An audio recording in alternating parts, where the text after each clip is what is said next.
दर्शन परसै गुरु कै जन्म मरण दुख जाए। वाहिगुरु साहिब जीओ। मलार महला पंजवा। गुर प्रीत प्यारे चरण कमल हृद अंतर धारे। रहाओ गुरप्रीत प्यारे चरण कमल हृद अंतर धारे।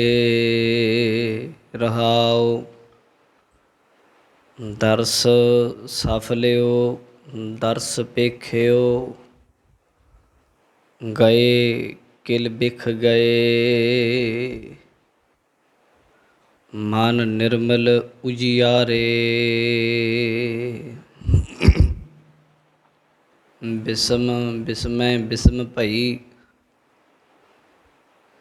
अग कोट हरते नाम लई। गुर चरण मस्तक डार पही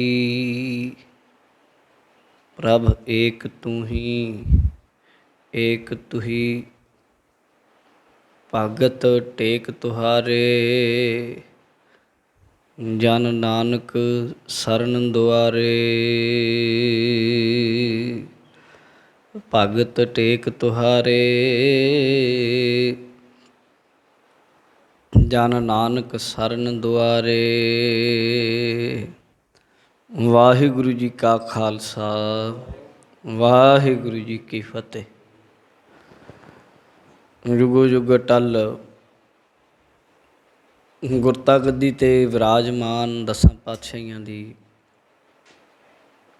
जोत हाजर नाजर धन धन साहिब सतगुरु श्री गुरु ग्रंथ साहिब जी महाराज जी दी पावन पवित्र हजूरी अंदर सुभाईमान गुरु प्यारी साध संगत जी बड़े ही प्रेम दे नाल आप जी ने अज दा जो पावन पवित्र शब्द सतगुरु जी ने सानू विचारन लई दिता है उस पावन शब्द नूं सरवण कीता है। ये पवित्र शब्द गुरु ग्रंथ साहिब जी दे 1272 अंग उत्ते सुभाईमान है। आओ सतगुरु जी इस पवित्र शब्द विच सानू की उपदेश दिंदे ये समझण दा यतन करिए। मलार महला पंजवा। मलार राग दा नाम है। महला पंजवा तो भाव पंचम पातशाह सतगुरु श्री गुरु अर्जन देव जी महाराज उन्हां दी रसना तो ये पावन इलाही अमृतमयी शब्द उच्चारण होया है। गुरप्रीत प्यारे चरण कमल हृद अंतर धारे। गुरप्रीत प्यारे सतगुरु गुरु अर्जन देव जी कहते गुरु दी प्रीति है जिहड़ी जां इउं कह लो मेरी गुरु प्यारे दे नाल प्रीत बनी प्यार बनिया। गुरु तो प्यारा ही है यानी 2 बार शब्द प्रीत अते प्यारा वरत्या। सतगुरु हमेशा ही प्यारा है। क्यों? क्योंकि गुरु महाराज जी ने सबनों प्यार किया। गुरु जी ने तो उन्हां लोगां नूं भी प्यार किया जिन्हां नूं उन्हां दे अपने घर दे जी नहीं सी चलदे। इतिहास गवाह है गुरु नानक देव जी महाराज एक जंगल विच दी जा रहे लंघ रहे एक झोंपड़ी वेखी। वो झोंपड़ी ऐसी उहदे विच एक बंदा हाय हाय कर रहा तड़फ रहा। रोगी कुष्ठ दा कोड़ी कुष्ठ रोग ਉਹਨਾਂ ਟਾਈਮਾਂ 'ਚ ਉਹਨੂੰ ਪੱਕਾ ਰੋਗੀ ਕਹਿੰਦੇ ਸਨ, ਪੱਕਾ ਰੋਗੀ। ਪਰ ਆਮ ਲੋਕੀ ਜਿੱਥੇ ਉਹਨੂੰ ਨਫ਼ਰਤ ਕਰਦੇ ਸਨ, ਨਫ਼ਰਤ ਦਾ ਪਾਤਰ ਸੀ ਆਮ ਲੋਕਾਂ ਦੀ ਦਾ। ਪਰ ਸਤਿਗੁਰੂ ਗੁਰੂ ਨਾਨਕ ਦੇਵ ਸਾਹਿਬ ਮਹਾਰਾਜ ਭਾਈ ਮਰਦਾਨਾ ਜੀ ਸਮੇਤ ਉਸ ਗਰੀਬ ਦੀ ਝੋਪੜੀ ਵਿੱਚ ਜਾ ਵਿਰਾਜਦੇ ਆ ਅਤੇ ਉੱਥੇ ਜਾ ਕੇ ਉਹਦਾ ਦਵਾ ਦਾਰੂ ਵੀ ਕਰਦੇ ਆ ਔਰ ਪਾਵਨ ਬਾਣੀ ਦਾ ਸ਼ਬਦ ਵੀ ਉਹਨੂੰ ਸੁਣਾਉਂਦੇ ਆ। ਅਤੇ ਜੈ ਤਨ ਬਾਣੀ ਵਿਸਰ ਜਾਏ, ਜਿਉਂ ਪੱਕਾ ਰੋਗੀ ਪਿਲ ਲਾਏ। ਅਸਲ ਦੱਸਦੇ ਹਨ ਕਿ ਜਿਸ ਤਰ੍ਹਾਂ ਦੀ ਦਸ਼ਾ ਇਸ ਕੁੜੀ ਦੀ ਹੋਈ ਪਈ, ਇਸੇ ਤਰ੍ਹਾਂ ਦੀ ਦਸ਼ਾ ਲਗਭਗ ਸਾਰੇ ਬੰਦਿਆਂ ਦੀ ਹੋਈ ਪਈ ਹੈ। ਇਹ ਸਰੀਰਕ ਤੌਰ 'ਤੇ ਕਮਜ਼ੋਰ ਹੋ ਰਿਹਾ, ਬਿਮਾਰ ਹੋ ਰਿਹਾ। ਆਮ ਤੌਰ 'ਤੇ ਇਨਸਾਨ ਮਾਨਸਿਕ ਤੌਰ 'ਤੇ ਬਿਮਾਰ ਨੇ, ਜ਼ਿਆਦਾ ਬਿਮਾਰ ਨੇ। ਅਤੇ ਹਾਏ ਹਾਏ ਕਰੇ ਦਿਨ ਰਾਤ, ਮਾਇਆ ਦੁੱਖ ਮੋਹਿਆ ਜੀ ਉਹ ਦੁਖੀ ਹੈ। ਇਹ ਕੇਵਲ ਗੁਰੂ ਮਹਾਰਾਜ ਹੀ ਹਨ ਜੋ ਜਦੋਂ ਪਿਆਰ ਕਰਦੇ ਹਨ ਅਤੇ ਬੇਗਰਜ ਪਿਆਰ ਕਰਦੇ ਹਨ। ਨਹੀਂ, ਕੋਈ ਗਰਜ ਨਹੀਂ, ਕੋਈ ਸ਼ਰਤ ਨਹੀਂ, ਕੋਈ ਕੰਡੀਸ਼ਨ ਨਹੀਂ, ਅਨਕੰਡੀਸ਼ਨ ਆਪਣੇ ਗਲ ਲਾਉਂਦੇ ਆ। ਜਿਸ ਵੇਲੇ ਸਾਈਂ ਮੀਆਂ ਮੀਰ ਗੁਰੂ ਅਰਜਨ ਦੇਵ ਜੀ ਮਹਾਰਾਜ ਜੀ ਦਾ ਐਡਾ ਵੱਡਾ ਪ੍ਰਸ਼ੰਸਕ, ਇੰਨਾ ਵੱਡਾ ਸ਼ਰਧਾਲੂ ਹੋਣ ਦੇ ਪਿੱਛੇ ਇੱਕ ਕਾਰਨ ਹੈ ਕਿ ਜਿਸ ਵੇਲੇ ਗੁਰੂ ਅਰਜਨ ਦੇਵ ਜੀ ਮਹਾਰਾਜ ਲਾਹੌਰ ਵਿੱਚ ਹਨ, ਉਸ ਵੇਲੇ ਲਾਹੌਰ ਦੇ ਵਿੱਚ ਇੱਕ ਬਿਮਾਰੀ ਫੈਲਦੀ ਹੈ, ਹੈਜੇ ਦੀ ਬਿਮਾਰੀ। ਉਹਨਾਂ ਟਾਈਮਾਂ ਵਿੱਚ ਬੜੀ ਮਾਰੂ ਹੋਇਆ ਕਰਦੀ। ਇਹ ਜਿੰਨੀਆਂ ਵੀ ਬਿਮਾਰੀਆਂ ਜਾਂ ਮਹਾਂਮਾਰੀਆਂ ਆਈਆਂ, ਇਹ ਆਪਣੇ ਟਾਈਮ ਦੇ ਵਿੱਚ ਇਹ ਮਾਰੂ ਰਹੀਆਂ ਨੇ। ਹੌਲੀ ਹੌਲੀ ਇਹਨਾਂ ਦੀ ਵੈਕਸੀਨ, ਇਹਨਾਂ ਦਾ ਤੋੜ, ਇਹਨਾਂ ਦੀ ਦਵਾਈ ਲੱਭ ਲਈ। ਥੋੜ੍ਹੇ ਟਾਈਮ ਬਾਅਦ ਫਿਰ ਕੋਈ ਹੋ ਗਿਆ, ਫਿਰ ਇੱਦਾਂ ਚੱਲਦਾ ਰਹਿੰਦਾ ਕੰਮ। ਇਹ ਉਹਨਾਂ ਟਾਈਮਾਂ ਵਿੱਚ ਐਸੀ ਬਿਮਾਰੀ ਸੀ ਕਿ ਲੋਕ ਇਹਦੇ ਨਾਲ ਮਰਦੇ ਸਨ, ਕੁਸ਼ਟ ਦੇ ਰੋਗੀ ਵੀ ਸਨ। ਅਤੇ ਗੁਰੂ ਮਹਾਰਾਜ ਜੀ ਨੇ ਆਪ ਉਹਨਾਂ ਨੂੰ, ਲੋਕਾਂ ਨੂੰ ਆਪਣੇ ਪਿੱਠ 'ਤੇ ਚੁੱਕ ਚੁੱਕ ਕੇ ਢੋਇਆ, ਉਹਨਾਂ ਦੀ ਦਵਾ ਦਾਰੂ ਦਾ ਪ੍ਰਬੰਧ ਕੀਤਾ, ਉਹਨਾਂ ਦੇ ਲਈ ਅਰਦਾਸ ਬੇਨਤੀ ਕੀਤੀ ਪਰਮਾਤਮਾ ਦੇ ਅੱਗੇ। ਅਤੇ ਉਹ ਸਾਈਂ ਮੀਆਂ ਮੀਰ ਇਸ ਉੱਚੇ ਸੁੱਚੇ ਜੀਵਨ ਤੋਂ ਇੰਨਾ ਪ੍ਰਭਾਵਿਤ ਹੋਇਆ ਕਿ ਸਾਰੀ ਜ਼ਿੰਦਗੀ ਗੁਰੂ ਘਰ ਦੇ ਨਾਲ ਪਿਆਰ ਕਰਦਾ ਰਿਹਾ। ਇੰਨਾ ਕਿ ਮਤਲਬ ਸਮਝ ਲਓ ਕਿ ਗੁਰੂ ਘਰ ਜਾਂ ਗੁਰੂ ਦਾ ਹਿਰਦਾ ਜਿਹੜਾ ਉੱਤੇ ਹਮੇਸ਼ਾ ਹੀ ਪਿਆਰ ਕਰਦਾ, ਪਿਆਰਾ ਹੀ ਹੈ, ਸਭ ਨੂੰ ਪਿਆਰ ਕਰਦਾ। ਫਿਰ ਜੀ ਦਿੱਕਤ ਕਿੱਥੇ ਹੈ?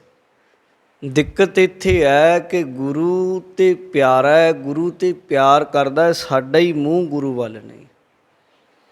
ਸਾਡੇ ਅੰਦਰ ਪਿਆਰ ਨਹੀਂ ਪੈਦਾ ਹੋਇਆ। ਜਿੱਦਣ ਸਾਡੇ ਅੰਦਰ ਪਿਆਰ ਪੈਦਾ ਹੋ ਗਿਆ,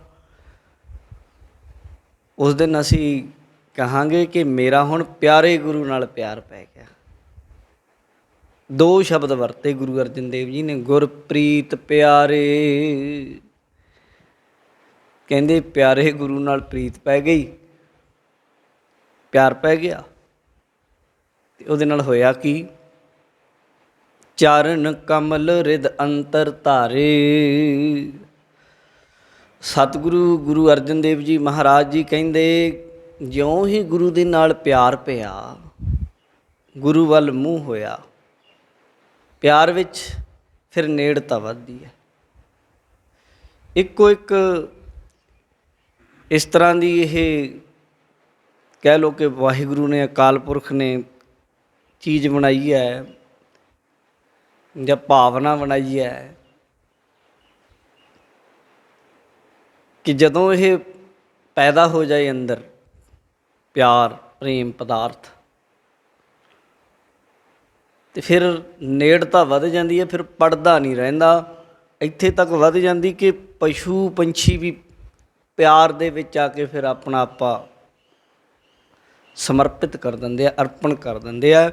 ਪ੍ਰੇਮ ਪਦਾਰਥ ਦੇ ਵਿੱਚ ਇਹ ਤਾਕਤ ਹੈ। ਅਤੇ ਮਹਾਰਾਜ ਜੀ ਕਹਿੰਦੇ ਹਨ, ਜਦੋਂ ਗੁਰੂ ਦੇ ਨਾਲ ਪਿਆਰ ਪਿਆ, ਪਿਆਰੇ ਸਤਿਗੁਰੂ ਦੇ ਨਾਲ, ਚਰਨ ਕਮਲ ਹਿਰਦੈ ਅੰਤਰ ਧਾਰੇ, ਫਿਰ ਪ੍ਰਮਾਤਮਾ ਦੇ, ਵਾਹਿਗੁਰੂ ਦੇ ਚਰਨ ਕਵਲ ਦੀ ਤਰ੍ਹਾਂ ਜੋ ਸੋਹਣੇ ਹਨ, ਉਹ ਮੇਰੇ ਹਿਰਦੇ ਵਿੱਚ ਟਿਕ ਗਏ। ਜਾਂ ਮੈਂ, ਗੁਰੂ ਅਰਜਨ ਦੇਵ ਜੀ ਕਹਿੰਦੇ, ਗੁਰੂ ਦੇ ਪਿਆਰੇ ਗੁਰੂ ਦੇ ਚਰਨ ਕਮਲ ਆਪਣੇ ਹਿਰਦੇ 'ਚ ਧਾਰਨ ਕਰ ਲਏ, ਟਿਕਾ ਲਏ। ਗੁਰੂ ਦੇ ਪਾਵਨ ਚਰਨਾਂ ਨੂੰ ਆਪਣੇ ਹਿਰਦੇ 'ਚ ਥਾਂ ਦੇ ਦਿੱਤੀ।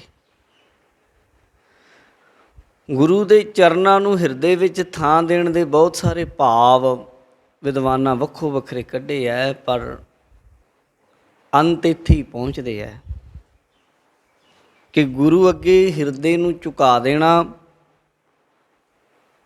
ਆਪਣੀ ਹੁਜਤ, ਆਪਣੀ ਹਰਕਤ, ਆਪਣੀ ਚਾਤਰੀ ਦੂਰ ਕਰਕੇ ਗੁਰੂ ਦੀ ਹਰ ਗੱਲ ਨੂੰ ਸੱਤ ਸੱਤ ਕਰਕੇ ਮੰਨ ਲੈਣਾ ਹੀ, ਜਾਂ ਇਉਂ ਕਹਿ ਲਓ ਕਿ ਗੁਰੂ ਦੇ ਸ਼ਬਦ ਨੂੰ, ਗੁਰੂ ਦੇ ਉਪਦੇਸ਼ ਨੂੰ ਹਿਰਦੇ ਵਿੱਚ ਵਸਾ ਲੈਣਾ ਹੀ ਗੁਰੂ ਦੇ ਚਰਨਾਂ ਨੂੰ ਹਿਰਦੇ 'ਚ ਟਿਕਾਉਣ ਦਾ ਭਾਵ ਹੈ। ਹਾਂ, ਐਸੇ ਵੀ ਪ੍ਰੇਮੀ ਹੋਏ ਜਿਨ੍ਹਾਂ ਗੁਰੂ ਦੇ ਸਾਖਸ਼ਾਤ ਸਰਗੁਣ ਚਰਨਾਂ ਦਾ ਵੀ ਧਿਆਨ ਧਰਿਆ, ਐਸੇ ਵੀ ਬੜੇ ਪ੍ਰੇਮੀ ਮਿਲਣਗੇ। ਜਦੋਂ ਗੁਰੂ ਭਾਈ ਵੀਰ ਸਿੰਘ ਲਿਖਦੇ, ਡਾਕਟਰ ਭਾਈ ਵੀਰ ਸਿੰਘ ਕਲਗੀਧਰ ਚਮਤਕਾਰ ਜਦੋਂ ਪੜ੍ਹਦੇ ਹਾਂ, ਉਹਦੇ ਵਿੱਚ ਆਉਂਦਾ ਹੈ, ਕਲਗੀਧਰ ਦਸ਼ਮੇਸ਼ ਪਿਤਾ ਜਿਸ ਵੇਲੇ ਪਟਨਾ ਸਾਹਿਬ ਤੋਂ ਪੰਜਾਬ ਵੱਲ ਆ ਰਹੇ ਸਨ, ਪੰਜਾਬ ਵੱਲ ਆ ਰਹੇ ਰਸਤੇ ਦੇ ਵਿੱਚ ਇੱਕ ਨਗਰ ਆਉਂਦਾ ਛੋਟਾ ਜਿਹਾ, ਦਾਨਾਪੁਰ ਉਹਦਾ ਨਾਮ ਹੈ, ਦਾਨਾਪੁਰ।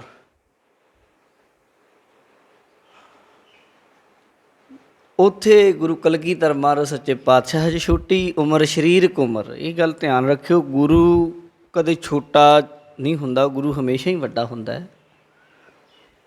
ਸਰੀਰਕ ਉਮਰਾਂ ਦਾ ਭੇਦ ਹੋ ਸਕਦਾ, ਬਸ ਇਉਂ ਕਹਿ ਸਕਦੇ ਵੀ ਸਰੀਰਕ ਉਮਰ ਕਰਕੇ, ਸਰੀਰ ਦੀ ਉਮਰ। ਉਂਝ ਗੁਰੂ ਜੋ ਹੈ ਉਹ ਉਮਰਾਂ ਤੋਂ ਪਰੇ ਹੈ। ਗੁਰੂ ਜੋ ਹਸਤੀ ਹੈ ਗੁਰੂ ਦੀ, ਉਹ ਬਹੁਤ ਵੱਡੀ ਹੈ। ਗੁਰੂ ਕਲਗੀਧਰ ਮਹਾਰਾਜ ਸੱਚੇ ਪਾਤਸ਼ਾਹ ਜਦੋਂ ਉੱਥੇ ਆਏ, ਉਹ ਬਜ਼ੁਰਗ ਮਾਈ ਦੇ ਵਿਹੜੇ ਵੱਲ ਨੂੰ ਚੱਲ ਪਏ। ਗਰੀਬ ਬੜੀ ਸੀ, ਬੇਨਤੀਆਂ ਬਹੁਤ ਕਰਦੀ ਹੁੰਦੀ, ਕਦੇ ਮੇਰੇ ਘਰ ਆਇਆ, ਜਦੋਂ ਆਓਗੇ ਤਾਂ ਮੇਰੇ ਘਰ ਜ਼ਰੂਰ ਆਇਓ। ਸੰਗਤ ਸੀ ਨਾਲ, ਬੜੇ ਲੋਕ ਅਮੀਰ ਅਮੀਰ ਸਨ, ਕਹਿੰਦੇ ਸੀ ਸਾਡੇ ਘਰ ਠਹਿਰਿਓ, ਸਾਡੇ ਆਇਓ, ਸਾਡੇ ਆਇਓ, ਪਰ ਕਿਸੇ ਦੇ ਨਹੀਂ ਗਏ, ਉਹਦੇ ਚੱਲ ਗਏ ਵਿਹੜੇ 'ਚ। ਅੱਗੇ ਉਹ ਮਾਈ ਇਹੀ ਜੀ ਦੇਖੀ ਕਿ ਉਹਦੇ ਘਰ ਜਦੋਂ ਮਹਾਰਾਜ ਗਏ, ਕੁਝ ਖਾਣ ਨੂੰ ਵੀ ਨਾ ਬਹੁਤਾ, ਸੰਗਤ ਸਮੇਤ ਚਲੇ ਗਏ। ਕਹਿੰਦੇ ਲਿਆਓ, ਭੁੱਖ ਲੱਗੀ ਹੈ। ਹੁਣ ਦੇਖਿਆ ਘਰੇ ਕੀ ਹੈ ਵੀ ਕੁਛ ਨਾ, ਥੋੜ੍ਹੇ ਜਿਹੇ ਚੌਲ ਜੇ ਪਏ, ਖਿਚੜੀ ਜੀ। ਕਹਿੰਦੇ ਫਿਰ ਖਿਚੜੀ ਹੈ, ਕਹਿੰਦੇ ਖਿਚੜੀ ਉਹ ਬਣਾਓ, ਅੱਜ ਤੇ ਖਾਣੀ ਖਿਚੜੀ ਹੈ, ਹੋਰ ਕੁਛ ਖਾਣਾ ਹੀ ਨਹੀਂ। ਬਣਾਵੇਂ ਕਾਹਦੇ 'ਚ? ਮਿੱਟੀ ਦੀ ਹਾਂਡੀ ਸੀ, ਕਹਿੰਦੇ ਇਸੇ 'ਤੇ ਰੱਖ ਲਓ, ਮਿੱਟੀ ਦੀ ਹਾਂਡੀ 'ਚ ਖਿਚੜੀ ਬਣਾ ਲਈ। ਖਿਚੜੀ ਆਪ ਛਕੀ, ਸਾਰੀ ਸੰਗਤ ਨੂੰ ਛਕਾਈ। ਅਤੇ ਉਹ ਮਾਈ ਹਾਂਡੀ ਵਾਲੀ ਅੱਜ ਵੀ ਮਸ਼ਹੂਰ ਹੈ, ਕਦੇ ਜਾਓ, ਗੁਰਦੁਆਰਾ ਬਣਿਆ ਹੋਇਆ ਪਟਨਾ ਸਾਹਿਬ ਤੋਂ ਉਰਲੇ ਪਾਸੇ ਹੈ। ਜਾਂ ਇਉਂ ਕਹਿ ਲਓ, ਜਦੋਂ ਪਟਨਾ ਸਾਹਿਬ ਜਾਂਦੇ, ਪਟਨਾ ਸਾਹਿਬ ਤੋਂ ਜਾਂਦਿਆਂ ਪਹਿਲਾਂ ਦਾਨਾਪੁਰ ਆਉਂਦਾ, ਫਿਰ ਅੱਗੇ ਪਟਨਾ ਸਾਹਿਬ ਆਉਂਦਾ। ਜਦੋਂ ਪਟਨਾ ਸਾਹਿਬ ਜਾ ਕੇ ਰਹੀਦਾ ਤਖ਼ਤ ਸ਼੍ਰੀ ਹਰਿਮੰਦਰ ਜੀ ਵਿਖੇ, ਸ਼ਹਿਰ ਪਟਨਾ, ਸ਼ਹਿਰ ਪਟਨਾ, ਉੱਥੋਂ ਫਿਰ ਜਦੋਂ ਬੱਸ ਆਉਂਦੀ ਹੈ ਸੰਗਤਾਂ ਨੂੰ ਦਰਸ਼ਨ ਕਰਾਉਣ ਦੇ ਲਈ, ਉਦੋਂ ਬੱਸ ਕਈ ਵਾਰੀ ਦਾਨਾਪੁਰ ਵੀ ਆ ਜਾਂਦੀ, ਜੇ ਕਹਿ ਦਈਏ ਉਹਨਾਂ ਡਰਾਈਵਰਾਂ ਨੂੰ ਵੀ ਉੱਧਰ ਵੀ ਲੈ ਚੱਲ।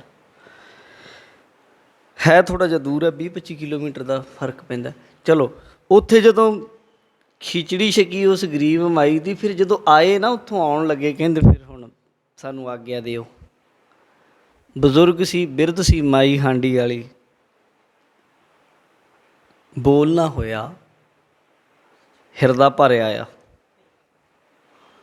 ਮਹਾਰਾਜ ਗੁਰੂ ਕਲਗੀਧਰ ਜੀ ਦੇ ਵੱਲ ਦੇਖੀ ਗਈ, ਕਹਿੰਦੀ ਮੈਨੂੰ ਇੱਕ ਕਿਰਪਾ ਕਰ ਦਿਓ, ਫਿਰ ਮੈਂ ਹਮੇਸ਼ਾ ਤੁਹਾਡੇ ਚਰਨਾਂ ਦੀ ਪ੍ਰੀਤ ਆਪਣੇ ਹਿਰਦੇ 'ਚ ਵਸਾ ਕੇ ਰੱਖਣਾ ਚਾਹੁੰਦੀ ਹਾਂ। ਗੁਰੂ ਜੀ ਕਹਿਣ ਲੱਗੇ, ਮਾਤਾ ਜੀ ਤੁਸੀਂ ਤਾਂ ਸਿਮਰਨ ਨਾਲ ਜੁੜੇ ਹੋਏ ਹੋ, ਪ੍ਰੇਮ ਨਾਲ ਭਿੱਜੇ ਹੋਏ ਹੋ, ਪ੍ਰੇਮ ਸ਼ਬਦ ਸਿਮਰਨ, ਇਸ ਤੋਂ ਉੱਤੇ ਕੋਈ ਖੇਡ ਹੈ ਨਹੀਂ। ਗੁਰੂ ਘਰ ਦੇ ਅੰਦਰ ਸਭ ਤੋਂ ਵੱਡੀਆਂ ਛਾਇਆਂ ਇਹੀ ਹੈ। ਇਹ ਤੋਂ ਉੱਤੇ ਜਿਹਦੇ ਕੋਲ ਇਹ ਚੀਜ਼ਾਂ ਆ ਗਈਆਂ, ਸ਼ਬਦ ਆ ਗਿਆ, ਸਿਮਰਨ ਆ ਗਿਆ, ਪ੍ਰੇਮ ਆ ਗਿਆ, ਮੈਂ ਫਿਰ ਸਾਰੀਆਂ ਖੇਡਾਂ ਵਰਤ ਜਾਂਦੀਆਂ। ਪਰ ਉਹ ਮਾਈ ਨੇ ਫਿਰ ਉੱਥੇ ਮਹਾਰਾਜ ਸਾਹਿਬ ਸੱਚੇ ਪਾਤਸ਼ਾਹ ਨੂੰ ਇੱਕ ਮਿੱਟੀ ਦਾ ਉਹਨੇ ਪ੍ਰਾਂਤ ਜੀ ਲਈ, ਜਿਵੇਂ ਕਰੜਾ ਜਾਂ ਗਾਰਾ ਹੁੰਦਾ, ਕਰੜਾ ਜਾਂ ਗਾਰਾ, ਪੋਲਾ ਜਾਂ ਨਹੀਂ ਜਿਹਦੇ ਨਾਲ ਪੈਰ ਲਿਬੜ ਜਾਣ, ਉੱਦਾਂ ਨਹੀਂ, ਕਰੜਾ ਜਾ ਮਹਾਰਾਜ ਜੀ ਦੇ ਅੱਗੇ ਰੱਖੀ। ਕਹਿੰਦੀ ਜੀ ਇਹਨਾਂ ਦੇ ਉੱਤੇ ਤੁਸੀਂ ਖੜ੍ਹ ਜਾਓ, ਇੱਕ ਵਾਰ ਆਪਣੇ ਚਰਨ ਟਿਕਾ ਦਿਓ। ਚਰਨ ਮਹਾਰਾਜ ਉਹਦੇ ਉੱਤੇ ਖੜ੍ਹ ਗਏ, ਚਰਨ ਉਹ ਗਾਰੇ ਦੇ ਵਿੱਚ ਧਸ ਗਏ। ਜਦੋਂ ਐ ਮਹਾਰਾਜ ਫਿਰ ਉਤਰ ਗਏ। ਉਹ ਚਰਨ ਜਣੀ ਉਹ ਮਾਈ ਨੇ ਫਿਰ ਉਹ ਆਲੇ ਦੁਆਲੇ ਜੋ ਸੁੱਕ ਗਿਆ ਗਾਰਾ ਸੀ ਜਿਹੜਾ, ਉਹਨਾਂ ਨੇ ਫਿਰ ਇੱਦਾਂ ਖੁਰਚਿਆ, ਸਾਈਡ 'ਤੇ ਕੀਤਾ।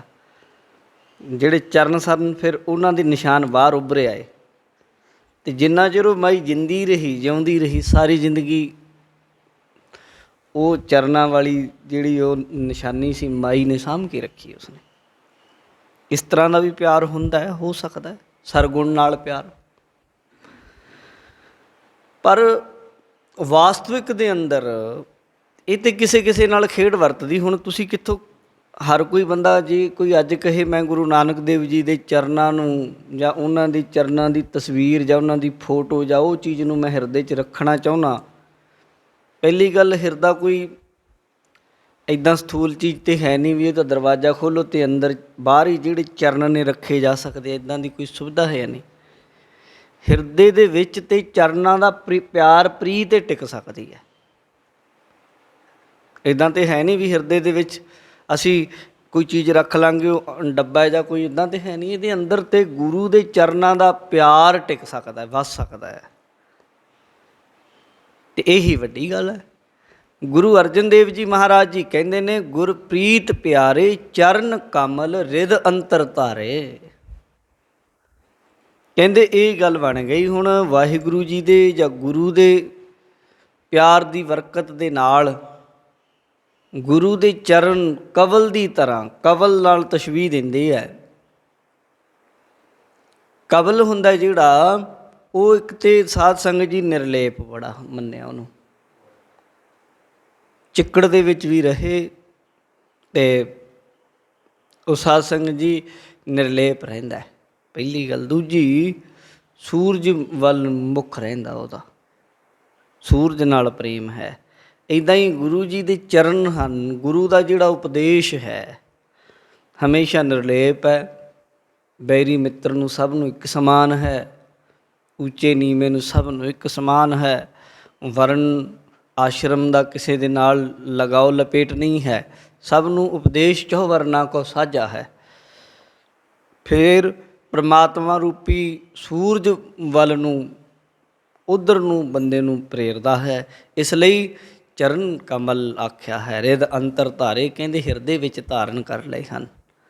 ਰਹਾਉ ਵਿਸ਼ਰਾਮ ਦੇ ਕੇ ਸਮਝਾ ਰਹੇ, ਦਰਸ ਸਫਲਿਓ ਦਰਸ ਪੇਖਿਓ ਗਏ ਕਿਲ ਬਿਖ ਗਏ। ਗੁਰੂ ਅਰਜਨ ਦੇਵ ਜੀ ਵਿਸ਼ਰਾਮ ਦੇ ਕੇ ਰਹਾਉ ਤੋਂ ਬਾਅਦ ਕਹਿ ਰਹੇ ਦਰਸ ਸਫਲਿਓ। ਗੁਰੂ ਅਰਜਨ ਦੇਵ ਜੀ ਕਹਿੰਦੇ ਦਰਅਸਲ ਗੁਰੂ ਦਾ ਦਰਸ਼ਨ ਸਫਲ ਹੈ, ਦਰਸ਼ਨ ਕਰਨਾ ਸਫਲ ਹੈ। ਸਫਲ ਜਾਣੀ ਸਹਿਤ ਫਲ ਦੇ ਆ, ਫਲ ਦਿੰਦਾ। ਤੁਸੀਂ ਫਿਰ ਕਹੋਗੇ ਵੀ ਹਟਦੇ ਨਹੀਂ ਤੁਸੀਂ ਕਹਿਣੋ, ਕਰੀਏ ਕੀ? ਝੰਜਟੇ ਤੁਹਾਡੇ ਅੱਗੇ ਇੰਨੇ ਪਾ ਦਿੱਤੇ, ਤੁਸੀਂ ਕਿਸੇ ਵੀ ਪਾਸੇ ਗੁਰੂ ਘਰ ਦੀ ਕੋਈ ਵੀ ਗੱਲ ਕਰੋ, ਇਹਨਾਂ ਨਾਸਤਿਕਾਂ ਨੇ ਛੱਡੇ ਹੀ ਨਹੀਂ ਕੋਈ ਰਾਹ ਤੁਹਾਨੂੰ। ਇਹਨਾਂ ਨੇ ਹਰੇਕ ਗੱਲ 'ਤੇ ਕਟਾਕਸ਼ ਕਿੰਤੂ ਕਰ ਦਿੱਤਾ। ਕੀਤਾ ਕਿਵੇਂ? ਅੱਧੀਆਂ ਅੱਧੀਆਂ ਗੱਲਾਂ ਕਰਕੇ। ਕੋਈ ਪੰਗਤੀ ਕਿਤੋਂ ਤੋੜ ਲਈ, ਕੋਈ ਕਿਤੋਂ ਚੱਕ ਲਈ, ਕੋਈ ਸਿਧਾਂਤ ਨੂੰ ਕਿਵੇਂ ਤੋੜ ਕੇ ਪੇਸ਼ ਕਰਤਾ, ਕੋਈ ਕਿਵੇਂ। ਉਹੀ ਗੱਲ ਜਦੋਂ ਆਪਣੇ ਡੇਰੇ 'ਤੇ ਲਾਗੂ ਹੁੰਦੀ ਉਦੋਂ ਉਹਦਾ ਹੋਰ ਰੂਪ ਕਰ ਲੈਣਾ। ਜਦੋਂ ਦੂਜੇ ਨੂੰ ਕਹਿਣਾ ਉਦੋਂ ਉਹਨੂੰ ਮਾੜਾ ਕਹਿਣਾ।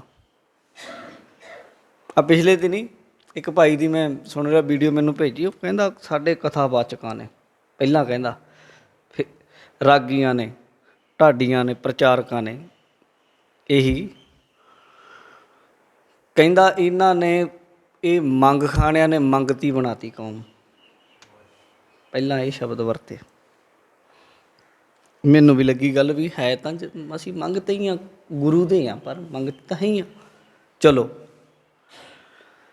ਫਿਰ ਥੋੜ੍ਹੇ ਜਿਹੇ ਦਿਨਾਂ ਬਾਅਦ ਉਹੀ ਭਾਈ ਜਦੋਂ ਕਹਿੰਦਾ ਸੁਣਿਆ ਮੇਰੀ ਕਣਕ ਵੱਖਰੀ ਰੱਖ ਲਿਓ ਸਾਂਭ ਕੇ। ਮੈਂ ਕਿਹਾ ਵੀ ਇੱਥੇ ਹੁਣ ਲਾਓ ਚੇਂਜ ਹੋ ਗਿਆ। ਹੁਣ ਇਹ ਆਪ ਇਹ ਦਾਨੀ ਬੰਦਾ ਜਿਹੜਾ ਦੂਜਿਆਂ ਨੂੰ ਮੰਗ ਖਾਣੇ ਅਤੇ ਐਰੇ ਵਗੈਰੇ ਪਰਖਦਾ, ਜਦੋਂ ਆਪ ਨੰਬਰ ਚਲਾਉਂਦੇ ਆ ਪੇਟੀਐੱਮ ਦੇ ਅਤੇ ਆਪ ਆਪਣੇ ਵਾਰੀ ਕਹਿੰਦੇ ਆ ਸਾਨੂੰ ਪਿਆਰ ਕਰਨ ਵਾਲੇ ਦਿੰਦੇ ਆ, ਉੱਥੇ ਜਾ ਕੇ ਫਿਰ ਇਹ ਹੁੰਦਾ ਵੀ ਇਹ ਬੰਦੇ ਜ਼ਰੂਰ ਇਹ ਭੈੜੇ ਇੰਨੇ ਹੈ ਕਿ ਜਦੋਂ ਉਹੀ ਗੱਲ ਆਪਣੇ ਲਈ ਕਰਨੀ ਆ ਉਦੋਂ ਉਹਦਾ ਰੂਪ ਕੁਝ ਹੋਰ ਹੈ, ਜਦੋਂ ਕਿਸੇ ਦੂਜੇ ਵੱਲ ਨੂੰ ਕਰਨੀ ਹੈ ਉਦੋਂ ਤੀਰ ਦੀ ਰਫਤਾਰ ਕੁਝ ਹੋਰ ਹੈ। ਪਰ ਗੁਰਮੁਖ 'ਤੇ ਨਹੀਂ। ਗੁਰਮੁਖ 'ਤੇ ਜੇ ਕੋਈ ਗੱਲ ਤੁਹਾਡੇ 'ਤੇ ਲਾਗੂ ਹੁੰਦੀ, ਮੇਰੇ 'ਤੇ ਵੀ ਹੁੰਦੀ ਆ, ਉਨੀ ਓ ਲਾਗੂ ਹੁੰਦੀ ਆ, ਕੋਈ ਇਹਦੇ 'ਚ ਨਹੀਂ। ਹੁਣ ਇੱਦਾਂ ਆਹ ਜਿਹੜੀ ਗੱਲ ਹੈ ਦਰਸ ਸਫ ਲਿਓ ਦਰਸ ਪੇਖਿਓ, ਹੁਣ ਇਹਦੇ ਉੱਤੇ ਵੀ ਇਹੋ ਜਿਹੇ ਨੇ ਕਟਾਕਸ਼ੇ ਕਰ ਦਿੱਤੇ, ਕਹਿੰਦੇ ਗੁਰੂ ਦੇ ਦਰਸ਼ਨਾਂ ਦਾ ਫਾਇਦਾ ਹੀ ਨਹੀਂ ਕੋਈ। ਬਸ ਗੱਲ ਆਹ ਪੰਗਤੀ ਇਹ ਪੜ੍ਹਨਗੇ ਕਿ ਜਿੰਨਾ ਚਿਰ ਤੁਸੀਂ ਗੁਰੂ ਦੇ ਸ਼ਬਦ ਦੀ ਵਿਚਾਰ ਨਹੀਂ ਕਰਦੇ ਉਹਨਾਂ ਚਿਰ ਤੁਹਾਨੂੰ ਗੁਰੂ ਦੇ ਦਰਸ਼ਨਾਂ ਦਾ ਕੋਈ ਫਾਇਦਾ ਨਹੀਂ। ਪੂਰਾ ਸ਼ਬਦ ਪੜ੍ਹ ਕੇ ਵੇਖਿਓ ਤੁਸੀਂ, ਫਿਰ ਪਤਾ ਲੱਗੂ। ਗੁਰੂ ਦੇ ਦਰਸ਼ਨ ਅਤੇ ਸ਼ਬਦ ਦੀ ਵਿਚਾਰ ਕਰਨ ਨਾਲ ਕਰਨੇ ਹੀ ਪੈਣਗੇ ਕਿ ਨਹੀਂ ਕਰਨੇ ਪੈਣੇ। ਆਹ ਤੁਸੀਂ ਬਾਣੀ ਪੜ੍ਹ ਰਹੇ ਹੋ, ਇਹਦੇ ਨਾਲ ਦਰਸ਼ਨ ਕਰਨੇ ਪੈਣਗੇ ਕਿ ਨਹੀਂ।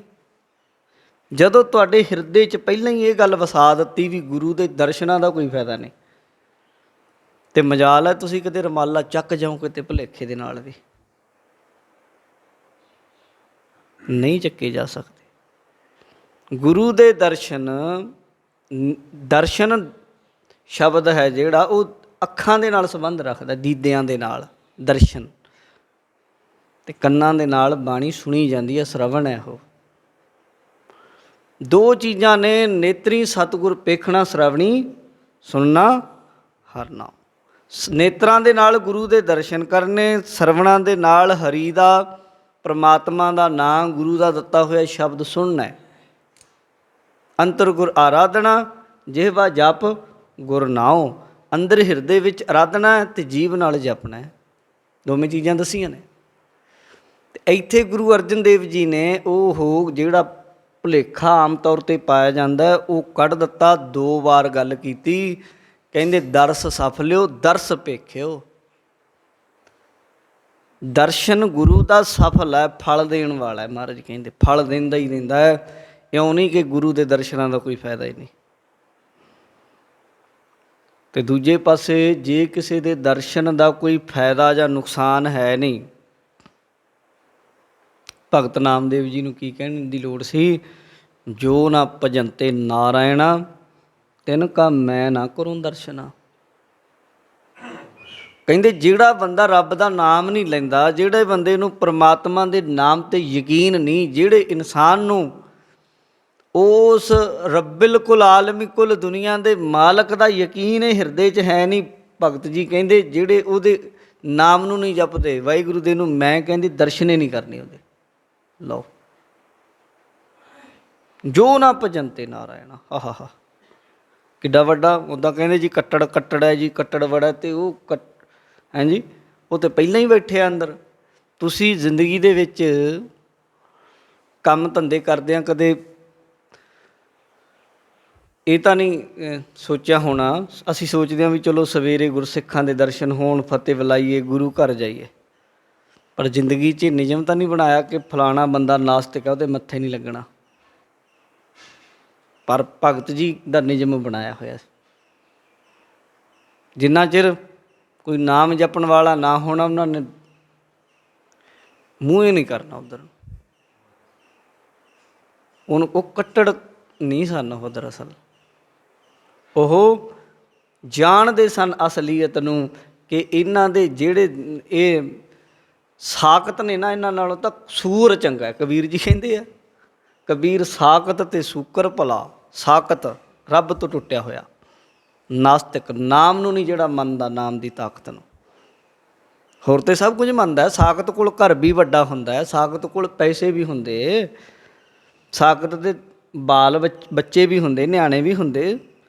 ਜੇ ਅੱਜ ਦੀ ਵਿਆਖਿਆਕਾਰਾਂ ਜਿਹੜੀ ਵਿਆਖਿਆਕਾਰੀ ਹੋ ਰਹੀ ਹੈ ਵੀ ਆਹੀ ਸਿੱਖੀ ਹੈ, ਵੀ ਤੁਹਾਡੇ ਬੱਚੇ ਹੋਣੇ ਚਾਹੀਦੇ ਆ, ਤੁਹਾਡੀ ਦੁਕਾਨ ਹੋਣੀ ਚਾਹੀਦੀ ਹੈ, ਤੁਹਾਡਾ ਕੰਮ ਵਧੀਆ ਹੋਣਾ ਚਾਹੀਦਾ, ਤੁਹਾਡਾ ਘਰ ਵਧੀਆ ਹੋਣਾ ਚਾਹੀਦਾ, ਆਹੀ ਸਿੱਖੀ ਦੀ ਵਿਆਖਿਆ ਕੀਤੀ ਜਾ ਰਹੀ, ਫਿਰ ਮੈਨੂੰ ਦੱਸਿਓ ਵੀ ਉਹ ਸਾਕਤ ਕਿਹਨੂੰ ਕਹਿੰਦੇ ਆ ਕਬੀਰ ਜੀ? ਕੌਣ ਹੈ ਉਹ ਸਾਕਤ? ਜੇ ਤੁਸੀਂ ਕਹਿੰਦੇ ਹੋ ਕਿ ਕੇਸਾਂ ਨਾਲ ਸਿੱਖੀ ਦਾ ਸੰਬੰਧ ਨਹੀਂ, ਇਹ ਵੀ ਮੰਨ ਰਹੇ, ਕੱਪੜਿਆਂ ਨਾਲ ਸਿੱਖੀ ਦਾ ਸੰਬੰਧ ਨਹੀਂ, ਹਾਂਜੀ, ਬਾਹਰੀ ਤੌਰ 'ਤੇ ਸਿੱਖ ਦਿਨ ਰਾਤ ਕੰਮ ਕਰੇ, ਸਿੱਖ ਨੇ ਬਾਣੀ ਪੜ੍ਹਦਾ ਨਹੀਂ ਪੜ੍ਹਦਾ ਨਾ ਪੜ੍ਹੇ, ਗੁਰਦੁਆਰੇ ਜਾਂਦਾ ਭਾਵੇਂ ਨਹੀਂ ਜਾਂਦਾ, ਸਿੱਖੀ ਦਾ ਸੰਬੰਧ ਨਹੀਂ। ਜਾਣੀ ਉਹਨੂੰ ਉੱਥੇ ਖੜਾ ਰਹੇ ਜਿਹਨੂੰ ਸਾਕਤ ਦੀ ਜੋ ਪੋਜੀਸ਼ਨ ਹੈ, ਅਤੇ ਫਿਰ ਸੰਬੰਧ ਕਾਹਦੇ ਨਾਲ ਹੈ ਸਿੱਖੀ ਦਾ? ਕਬੀਰ ਸਾਕਤ ਕਿਹਨੂੰ ਕਹਿ ਰਿਹਾ? ਜਿਹੜਾ ਸਵੇਰੇ 10-12 ਵਜੇ ਉੱਠ ਕੇ ਅਤੇ ਅਖਬਾਰ ਪੜ੍ਹ ਕੇ ਅਤੇ ਦੂਜਿਆਂ ਨੂੰ ਫੇਸਬੁੱਕ 'ਤੇ ਗਾਲਾਂ ਕੱਢਣ ਲੱਗ ਜਾਂਦਾ, ਉਹ ਗੁਰਮੁਖ ਹੁੰਦਾ? ਸਾਕਤ ਕਿਹਨੂੰ ਕਹੋਗੇ? ਜੇ ਅਧਰਮੀ ਬੰਦਾ ਹੀ, ਕਸਾਈ ਬੰਦਾ ਹੀ ਧਰਮੀ ਹੈ, ਅਤੇ ਕਬੀਰ ਜੀ ਸਵਾਲ ਕਰਦੇ, ਕਹਿੰਦੇ ਫਿਰ ਕਸਾਈ ਕਿਹਨੂੰ ਕਹੋਗੇ? ਜੀ ਵਧੋ ਧਰਮ ਕਰ ਥਾਪੋ, ਅਧਰਮ ਕਹੋ ਕਤ ਭਾਈ, ਆਪਸ ਕੋ ਮੁਨਿਵਰ ਕਰ ਥਾਪੋ, ਕਾਹ ਕੋ ਕਹੋ ਕਸਾਈ। ਕਬੀਰ ਜੀ ਨੇ ਸਵਾਲ ਕੀਤਾ, ਕਹਿੰਦੇ ਜੀਆਂ ਨੂੰ ਵੱਢਦੇ ਧਰਮ ਦਾ ਨਾਂ ਲੈ ਕੇ, ਜਿਹੜੀ ਪੁੱਠੇ ਕੰਮ ਕਰਨੇ ਤੇ ਕਹਿਣਾ ਧਰਮ ਹੀ ਹੈ ਇਹ, ਅਤੇ ਫਿਰ ਅਧਰਮ ਕੀ ਹੁੰਦਾ ਇਹ ਵੀ ਦੱਸੋ ਨਾ, ਬਰਾਬਰ ਤੁਹਾਨੂੰ ਦੱਸਣੀ ਪਏਗੀ ਗੱਲ ਵੀ ਅਧਰਮ ਕੀ ਹੈ। ਜੇ ਤੁਸੀਂ ਮੁਨੀ ਹੋ, ਜੇ ਤੁਸੀਂ ਆਗੂ ਹੋ, ਤੁਸੀਂ ਸਿੱਖ ਹੋ, ਅਤੇ ਫਿਰ ਕਸਾਈ ਕੌਣ ਹੈ, ਗੁਰਸਿੱਖ ਕੌਣ ਹੈ, ਨਾਸਤਿਕ ਕੌਣ ਹੈ? ਜਿਹਨੂੰ ਕਬੀਰ ਕਹਿੰਦਾ, ਕਬੀਰ ਸਾਕਤ ਤੇ ਸੂਕਰ ਭਲਾ ਰੱਖ ਹੈ ਅੱਛਾ ਗਾਉਂ। ਕਬੀਰ ਜੀ ਕਹਿੰਦੇ ਉਹ ਸਾਕਤ ਦੇ ਨਾਲੋਂ ਸੂਅਰ ਚੰਗਾ ਹੈ, 100 ਦਰਜੇ ਚੰਗਾ ਹੈ। ਕਿਉਂ? ਉਹ ਸੂਅਰ ਨੇ ਜਦੋਂ ਪਿੰਡ 'ਚ ਫਿਰਨਾ, ਕੋਈ ਗੰਦਗੀ ਮੈਲ ਨੂੰ ਸਾਫ਼ ਕਰਨਾ, ਫੈਲਾਉਣਾ ਨਹੀਂ। ਪਰ ਉਹ ਕਬੀਰ ਜੀ ਕਹਿੰਦੇ ਉਹ ਸਾਕਤ ਬੱਪਰਾ ਮਰ ਗਿਆ, ਕੋਈ ਨਾ ਲਹਿ ਨਾਉ, ਉਹ ਸਾਕਤ ਮਰ ਗਿਆ, ਉਹਦਾ ਕਿਸੇ ਨਾਮ ਹੀ ਨਹੀਂ ਲੈਣਾ। ਹੁਣ ਸੂਅਰ ਕਿਹੜਾ ਨਾਮ ਜਪਦਾ ਸੀ ਬੈਠ ਕੇ ਕਿਤੇ ਚੌਂਕੜਾ ਮਾਰ ਕੇ? ਪਰ ਕਬੀਰ ਜੀ ਕਹਿੰਦੇ ਸਾਕਤ ਨਾਲੋਂ ਸੂਅਰ ਚੰਗਾ ਹੈ। ਹੁਣ ਕੀ ਗੱਲ ਬਈ? ਸੂਅਰ ਦੇ ਵਿੱਚ ਕਿਹੜੀ ਐਸੀ ਖਾਸੀਅਤ ਹੈ? ਕਹਿੰਦੇ ਨਹੀਂ, ਗੱਲ ਇਹ ਹੈ ਸੂਅਰ ਦੇ ਵਿੱਚ, ਸੂਅਰ ਇੱਕ ਪਸ਼ੂ ਆ, ਉਹਨੂੰ ਇੰਨੀ ਸਮਝ ਨਹੀਂ, ਇਹਨੂੰ ਸਮਝ ਹੈ। ਸੂਅਰ ਪਸ਼ੂ ਹੈ, ਸੂਅਰ ਲੋਕਾਂ ਦੀ ਨਿੰਦਿਆ ਨਹੀਂ ਕਰਦਾ ਫਿਰਦਾ, ਸੂਅਰ ਰੱਬ ਦੇ ਘਰ ਦੀ ਵਿਰੋਧਤਾ ਨਹੀਂ ਕਰਦਾ ਫਿਰਦਾ, ਸੂਅਰ ਐਡੇ ਵੱਡੇ ਗੁਰੂ ਦੇ ਉਪਦੇਸ਼ ਨੂੰ ਸੁਣ ਕੇ ਇੱਧਰੋਂ ਉੱਧਰ ਨਹੀਂ ਭੁਲਾਉਂਦਾ ਫਿਰਦਾ। ਇਹਨੂੰ ਸਭ ਕੁਝ ਪਤਾ ਹੈ, ਇਹ ਬੰਦੇ ਨੂੰ, ਇਹਨੂੰ ਉਪਦੇਸ਼ ਦਾ ਪਤਾ ਹੈ, ਇਹਨੂੰ ਸਮਝ ਹੈ ਮੈਂ ਕਿਹੜੇ ਘਰਾਣੇ 'ਚ ਪੈਦਾ ਹੋਇਆ, ਸਾਡੇ ਪਿੱਛੇ ਕੀ ਕੁਝ ਕੁਰਬਾਨੀਆਂ ਹੋਈਆਂ, ਸਭ ਕੁਝ ਸਿੱਕੇ 'ਤੇ ਟੰਗ ਕੇ ਹੱਥ ਜਾ ਮਾਰ ਕੇ ਖਾਚਰੀ ਜੀ ਹੱਸ ਕੇ ਕਹਿੰਦਾ ਛੱਡੋ। ਉਹ ਸਾਕਤ ਹੈ ਫਿਰ, ਜਿਹਨੂੰ ਡੁੱਲਿਆ ਖੂਨ, ਨੀਹਾਂ ਦੇ ਵਿੱਚ ਚਿਣੇ ਹੋਏ ਸਾਹਿਬਜ਼ਾਦੇ ਅਤੇ ਚਰਖੀਆਂ 'ਤੇ ਚੜ੍ਹੇ ਹੋਏ ਉਹ ਸ਼ਹੀਦ, ਅਤੇ ਖੋਪੜੀ ਲਹਾ ਕੇ ਆਪਣੀ ਕੁਰਬਾਨੀ ਦੇਣ ਵਾਲੇ, ਆਰੇ ਦੇ ਥੱਲੇ ਚੀਰੇ ਜਾਣ ਵਾਲੇ, ਅਤੇ ਸਿਰ ਤਲੀ ਦੇ ਉੱਤੇ ਰੱਖ ਕੇ 80 ਸਾਲ ਦੀ ਉਮਰ ਦੇ ਵਿੱਚ ਖੰਡਾ ਚੁੱਕ ਕੇ ਲੜਨ ਵਾਲੇ, ਉਹ ਸ਼ਹੀਦ ਭੁੱਲ ਗਏ। ਅਤੇ ਇੱਦੋਂ ਸੂਅਰ ਚੰਗਾ ਫਿਰ ਹੋਰ ਕੀ ਹੈ? ਸਾਡੀ ਨਜ਼ਰ 'ਤੇ ਇਹੀ ਸਾਕਤ ਹੈ। ਮਹਾਰਾਜ ਕਹਿੰਦੇ ਨੇ, ਕਹਿੰਦੇ ਦਰਸ ਸਫਲਿਓ ਦਰਸ ਪੇਖਿਓ, ਆਸਤਿਕ ਦੀ ਨਿਸ਼ਾਨੀ। ਉਹਨੂੰ ਤੇ ਗੁਰੂ ਦੇ ਦਰਸ਼ਨ ਸਫਲ ਨੇ, ਸਹਿਤ ਫਲ ਦਿੰਦੇ ਆ। ਉਹ ਤੇ ਕਹਿੰਦਾ ਦਰਸ਼ਨ ਦੇਖ ਜੀਵਾ ਗੁਰ ਤੇਰਾ, ਪੂਰਨ ਕਰਮ ਹੋਏ ਪ੍ਰਭ ਮੇਰਾ। ਮੇਰਾ ਤੇ ਕੰਮ ਹੈ ਫਿਰ ਪੂਰਾ ਹੋਣਾ ਜਦੋਂ ਮੈਂ ਗੁਰੂ ਦੇ ਦਰਸ਼ਨ ਦੀਦਾਰ ਕਰਾਂਗਾ। ਤੁਸੀਂ ਕਈ ਥਾਈਂ ਜਾਂਦੇ ਹੋਣੇ ਅਤੇ ਵੇਖਦੇ ਹੋਣੇ ਕਿ ਗੁਰੂ ਸਾਹਿਬ ਜੀ ਦੇ, ਗੁਰੂ ਗ੍ਰੰਥ ਸਾਹਿਬ ਜੀ ਦੇ ਛੋਟੇ ਛੋਟੇ ਸਰੂਪ ਤੁਹਾਨੂੰ ਕਈ ਥਾਈਂ ਦੇਖਣ ਨੂੰ ਮਿਲੇ ਹੋਣਗੇ, ਆਕਾਰ ਦੇ ਵਿੱਚ ਛੋਟੇ। ਪੜ੍ਹਨ ਦੇ ਲਈ ਵੀ ਉਹਨਾਂ ਨੂੰ ਲੈਂਜ ਦੀ ਜ਼ਰੂਰਤ ਪੈਂਦੀ, ਸ਼ੀਸ਼ੇ ਨਾਲ ਪੜ੍ਹੇ ਜਾਂਦੇ।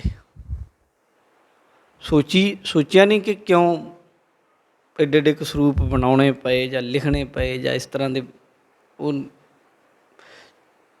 ਸਰੂਪ ਤਿਆਰ ਕਰਨੇ ਪਏ। ਉਹਦੇ ਪਿੱਛੇ ਇਹੀ ਕਾਰਨ ਹੈ ਕਿ ਜਿਸ ਵੇਲੇ ਜੰਗਾਂ ਯੁੱਧਾਂ ਦੇ ਅੰਦਰ ਮਹਾਰਾਜ ਗੁਰੂ ਗ੍ਰੰਥ ਸਾਹਿਬ ਜੀ ਦਾ ਬਹੁਤ ਜ਼ਿਆਦਾ ਵੱਡਾ ਸਰੂਪ ਨਹੀਂ ਰੱਖਿਆ ਜਾ ਸਕਦਾ, ਸਾਂਭਿਆ ਨਹੀਂ ਜਾ ਸਕਦਾ, ਉਸ ਵਕਤ ਛੋਟੇ ਛੋਟੇ ਸਰੂਪ, ਛੋਟੀ ਪਾਲਕੀ, ਛੋਟੇ ਸਰੂਪ, ਸਰੂਪ ਅਤੇ ਸਰੂਪ ਹੀ ਹੈ ਗੁਰੂ ਗ੍ਰੰਥ ਸਾਹਿਬ ਜੀ ਦਾ ਹੀ ਹੈ। ਭਾਵੇਂ ਛੋਟਾ ਹੈ ਭਾਵੇਂ ਵੱਡਾ ਹੈ, ਭਾਵੇਂ ਬਹੁਤ ਵੱਡਾ ਆਕਾਰ ਹੈ ਉਹਦਾ, ਬਾਣੀ ਬੰਦਾ ਸਹਿਜੇ ਪੜ੍ਹ ਸਕਦਾ ਬੈਠ ਕੇ, ਭਾਵੇਂ ਛੋਟਾ ਆਕਾਰ ਹੈ ਤਾਂ ਗੁਰਬਾਣੀ ਹੈ ਉਹਦੇ ਵਿੱਚ ਗੁਰੂ ਗ੍ਰੰਥ ਸਾਹਿਬ ਜੀ ਦੀ, ਜਿਹਦੇ ਉੱਤੇ ਬਾਣੀ ਲਿਖੀ ਗਈ ਅਤੇ ਉਹ ਤਾਂ ਗੁਰੂ ਸਾਹਿਬ ਦਾ ਸਰੂਪ ਹੈ, ਉਹਦਾ ਤਾਂ ਅਦਬ ਸਤਿਕਾਰ ਹੈ। ਅਤੇ ਗੁਰੂ ਕੇ ਸਿੱਖਾਂ ਨੇ ਉਸ ਸਮੇਂ ਦੇ ਵਿੱਚ, ਉਸ ਸਮੇਂ ਦੇ ਦੌਰਾਨ ਵੀ ਫਿਰ ਗੁਰੂ ਗ੍ਰੰਥ ਸਾਹਿਬ ਮਹਾਰਾਜ ਸੱਚੇ ਪਾਤਸ਼ਾਹ ਜੀ ਦੇ ਸਰੂਪ ਛੋਟੇ ਰੱਖਣੇ ਪਏ ਵੀ ਜੰਗਾਂ ਯੁੱਧਾਂ ਦੇ ਵਿੱਚ ਕਿਤੇ ਉਹ ਸਤਿਕਾਰ ਨਾ ਕਿਤੇ ਉੱਡੀ ਪਾਲਕੀ ਉਸ ਤਰੀਕੇ ਨਾਲ, ਪਰ ਗੁਰੂ ਗ੍ਰੰਥ ਸਾਹਿਬ ਦਾ ਸਰੂਪ ਜ਼ਰੂਰ ਚਾਹੀਦਾ ਨਾਲ। ਚਲੋ ਛੋਟੇ ਆਕਾਰ ਦਾ ਰੱਖੋ, ਉਹ ਤੋਂ ਬਾਣੀ ਵੀ ਪੜ੍ਹੀ ਜਾਂਦੀ, ਹੁਕਮਨਾਮਾ ਵੀ ਲਿਆ ਜਾਂਦਾ, ਉਹਦੀ ਅੱਗੇ ਅਰਦਾਸ ਵੀ ਕੀਤੀ ਜਾਂਦੀ ਸੀ। ਇਤਨੇ ਇਤਨੇ ਛੋਟੇ ਸਰੂਪ ਹੁੰਦੇ ਸਨ।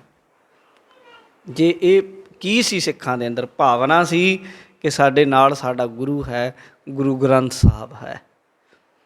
ਜੇ ਅੱਜ ਦੇ ਤਰਕਸ਼ੀਲ ਸਿੱਖ ਹੁੰਦੇ ਅਤੇ ਉਹਨਾਂ ਨੇ ਤਾਂ ਇਹੀ ਕਹਿਣਾ ਸੀ ਕਿ ਲੋੜ ਹੀ ਨਹੀਂ ਹੈ ਸਰੂਪ ਦੀ, ਅਤੇ ਫੋਨ 'ਚ ਸਰੂਪ ਹੈਗਾ, ਫਿਰ ਫੋਨ ਦੇ ਅੱਗੇ ਅਰਦਾਸ ਕਰਿਆ ਕਰੋ ਨਾ ਤੁਸੀਂ, ਫਿਰ ਫੋਨ ਦੇ ਅੱਗੇ ਅਰਦਾਸ ਕਰ ਲਿਆ ਕਰੋ, ਫੋਨ ਦੇ ਅੱਗੇ ਜਾ ਕੇ ਭੋਗ ਲਵਾ ਦਿਆ ਕਰੋ, ਤੁਸੀਂ ਜੋ ਮਰਜ਼ੀ ਕਰੋ, ਕਹੀ ਤਾਂ ਜਾਂਦੇ। ਪਰ ਕੀ ਗੁਰਤਾ ਗੱਦੀ ਜੋ ਗੁਰਿਆਈ ਹੈ ਉਹ ਗੁਰੂ ਗ੍ਰੰਥ ਸਾਹਿਬ ਨੂੰ ਦਿੱਤੀ ਹੈ ਕਿ ਫੋਨ ਨੂੰ? ਗ੍ਰੰਥ ਦਾ ਸੰਬੰਧ ਸ਼ਬਦ ਨਾਲ ਹੈ ਜਾਂ ਪੋਥੀ ਨਾਲ ਹੈ ਜਿਹਦੇ ਵਿੱਚ ਬਾਣੀ ਲਿਖੀ ਗਈ ਹੈ? ਬਾਣੀ ਤੇ ਗੁਰੂ ਹੈ ਹੀ ਹੈ, ਪਰ ਗੁਰੂ ਸਾਹਿਬ ਨੇ ਜਿਹਦੇ 'ਚ ਬਾਣੀ ਲਿਖੀ ਉਹ ਥਾਂ ਨੂੰ ਗੁਰਿਆਈ ਦਿੱਤੀ ਹੈ। ਗ੍ਰੰਥ, ਗ੍ਰੰਥ ਸ਼ਬਦ ਦੋ ਸ਼ਬਦਾਂ ਨੂੰ ਜੋੜ ਕੇ ਬਣਿਆ, ਗਿਰਾ ਪਲੱਸ ਥਾਂ। ਗਿਰਾ ਕਹਿੰਦੇ ਬਾਣੀ ਨੂੰ, ਜਿਹਦੇ ਵਿੱਚ ਬਾਣੀ ਟਿਕੀ ਹੋਈ ਹੈ, ਜਾਂ ਗ੍ਰੰਥ ਇੱਕ, ਜਦੋਂ ਭਾਈ ਕਾਨ੍ਹ ਸਿੰਘ ਨਾਭਾ ਨੂੰ ਪੜ੍ਹੋਗੇ ਉਹਦਾ ਕਈ ਅਰਥ ਨੇ, ਉਹਨਾਂ ਵਿੱਚੋਂ ਇੱਕ ਹੈ ਉਹ ਵੰਡਲ ਜਾਂ ਉਸ ਤਰ੍ਹਾਂ ਦਾ ਇੱਕ ਕਹਿ ਲਓ ਕਿ ਪੰਡ ਕਿਹਾ ਜਾਂਦਾ ਹੈ ਜਾਂ ਗੰਢ ਕਿਹਾ ਜਾਂਦਾ ਹੈ, ਜਿਹਦੇ ਵਿੱਚ ਬਾਣੀ ਬਚੀ ਹੋਈ ਹੈ। ਜਿਵੇਂ ਗੁਰੂ ਗ੍ਰੰਥ ਸਾਹਿਬ ਦੀ ਬਾਣੀ ਇੱਕ ਜਗ੍ਹਾ ਇਕੱਤਰ ਕਰਕੇ ਰੱਖ ਦਿੱਤੀ, ਪਹਿਲਾਂ ਵੀ ਸੀ ਬਾਣੀ ਪੋਥੀਆਂ ਦੇ ਰੂਪ ਵਿੱਚ ਸੀ, ਕਿਤੇ ਕੋਈ ਕਿਤੇ ਕੋਈ ਕਿਤੇ, ਪਰ ਗੁਰੂ ਅਰਜਨ ਦੇਵ ਸਾਹਿਬ ਮਹਾਰਾਜ ਜੀ ਨੇ ਬਾਣੀ ਇਕੱਤਰ ਕੀਤੀ, ਗ੍ਰੰਥ ਸਾਹਿਬ ਬਣਾਇਆ, ਜਾਣੀ ਇੱਕ ਜਗ੍ਹਾ ਇਕੱਠੀ ਕਰ ਦਿੱਤੀ ਉਹ ਬਾਣੀ। ਗੁਰੂ ਗੋਬਿੰਦ ਸਿੰਘ ਮਹਾਰਾਜ ਨੇ ਗੁਰੂ ਗ੍ਰੰਥ ਸਾਹਿਬ ਨੂੰ ਗੁਰਿਆਈ ਦਿੱਤੀ, ਅਤੇ ਗੁਰੂ ਗੋਬਿੰਦ ਸਿੰਘ ਮਹਾਰਾਜ ਨੂੰ ਕੀ ਲੋੜ ਸੀ ਇਹ ਗੱਲ ਕਹਿਣ ਦੀ ਕਿ ਜਾਓ ਗੁਰੂ ਗ੍ਰੰਥ ਸਾਹਿਬ ਜੀ ਦਾ ਸਰੂਪ ਲਿਆਓ? ਉਹ ਬਾਣੀ ਤਾਂ ਸਾਰੀ ਉਹਨਾਂ ਦੇ ਹਿਰਦੇ 'ਚ ਸੀ, ਉੱਦਾਂ ਹੀ ਕਹਿ ਦਿੰਦੇ ਲਓ ਜੀ ਗੁਰਿਆਈ ਗੁਰੂ ਗ੍ਰੰਥ ਸਾਹਿਬ ਨੂੰ ਦੇ ਦਿੱਤੀ ਮੈਂ। ਦਮਦਮਾ ਸਾਹਿਬ ਕੀ ਲੋੜ ਸੀ ਇਹ ਗੱਲ ਕਹਿਣ ਦੀ ਕਿ ਜਾਓ ਭਾਈ ਗੁਰੂ ਗ੍ਰੰਥ ਸਾਹਿਬ ਜੀ ਦਾ ਸਰੂਪ ਲਿਆਓ, ਆਪਾਂ ਬਾਣੀ ਤੋਂ ਪੜ੍ਹਦੇ ਹਾਂ, ਸੁਣਦੇ ਹਾਂ, ਅਰਥ ਵਿਚਾਰਦੇ ਹਾਂ। ਗੁਰੂ ਜੀ ਨੂੰ ਕਿਹੜਾ ਬਾਣੀ ਆਉਂਦੀ ਨਹੀਂ ਸੀ? ਫਿਰ ਜਦੋਂ ਉਹਨਾਂ ਧੀਰ ਮੱਲੀਆਂ ਜਵਾਬ ਦਿੱਤਾ, ਮਹਾਰਾਜ ਨੇ ਫਿਰ ਕੰਠੋਂ ਹੀ ਉਚਾਰਨ ਕਰਕੇ ਲਿਖਵਾਈ ਸਾਰੀ ਬਾਣੀ।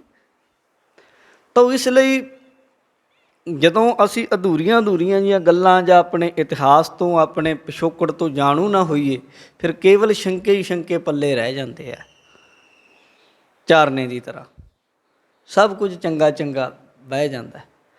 ਗੁਰੂ ਜੀ ਕਹਿੰਦੇ ਜੇ ਤੂੰ ਭਾਵਨਾ ਵਾਲਿਆ, ਤੈਨੂੰ ਇੱਕ ਗੱਲ ਧਿਆਨ ਰੱਖਣੀ ਚਾਹੀਦੀ, ਦਰਸ ਫਲਿਓ, ਕਹਿੰਦੇ ਦਰਸ ਸਫਲਿਓ, ਦਰਸ ਪੇਖਿਓ, ਗਏ ਕਿਲ ਬਿਖ ਗਏ, ਗੁਰੂ ਅਰਜਨ ਦੇਵ ਜੀ ਮਹਾਰਾਜ ਕਹਿੰਦੇ ਗੁਰੂ ਦੇ ਦਰਸ਼ਨ ਨੇ ਜਿਹੜੇ ਫਲ ਦੇਣ ਵਾਲੇ ਆ, ਬਸ ਫਲ ਦਿੰਦੇ ਆ। ਦਰਸ ਸਫਲਿਓ, ਦਰਸ ਵੇਖਿਓ। ਗੁਰੂ ਅਰਜਨ ਦੇਵ ਜੀ ਕਹਿੰਦੇ ਮੈਂ ਦਰਸ਼ਨ ਵੇਖਿਆ, ਮੈਂ ਦਰਸ਼ਨ ਕੀਤਾ। ਦੇਖਣ ਨਾਲ ਸੰਬੰਧ ਹੈ ਨੇਤਰਾਂ ਨਾਲ ਦਰਸ਼ਨ ਦਾ। ਫਿਰ ਹੋਇਆ ਕਿ ਗਏ ਕਿਲ ਵਿਖ ਗਏ। ਗੁਰੂ ਅਰਜਨ ਦੇਵ ਜੀ ਕਹਿੰਦੇ ਉਹ ਗਏ ਭਾਈ, ਹੁਣ ਕੀ ਗਏ? ਕਿਲ ਵਿਖ ਗਏ। ਮਹਾਰਾਜ ਕਹਿੰਦੇ ਪਾਪ ਗਏ। ਬੱਜਰ ਤੋਂ ਬੱਜਰ ਪਾਪ, ਭੈੜੇ ਤੋਂ ਭੈੜੇ ਪਾਪ ਦਰਸ਼ਨ ਕਰਨ ਨਾਲ ਕੱਟੇ ਜਾਂਦੇ ਆ। ਦਰਸ਼ਨਾਂ ਦੀ ਐਸੀ ਬਰਕਤ ਹੈ ਕਿ ਗੁਰੂ ਦੇ ਦਰਸ਼ਨ ਕੀਤਿਆਂ ਕਈ ਸਾਰੇ ਪਾਪ ਤੇ ਦਰਸ਼ਨ ਕੀਤੇ ਹੀ ਚੜ ਜਾਂਦੇ ਆ। ਦਰਸ਼ਨ ਕੀਤੇ ਹੀ ਮਨ ਬਦਲ ਜਾਂਦਾ ਹੈ,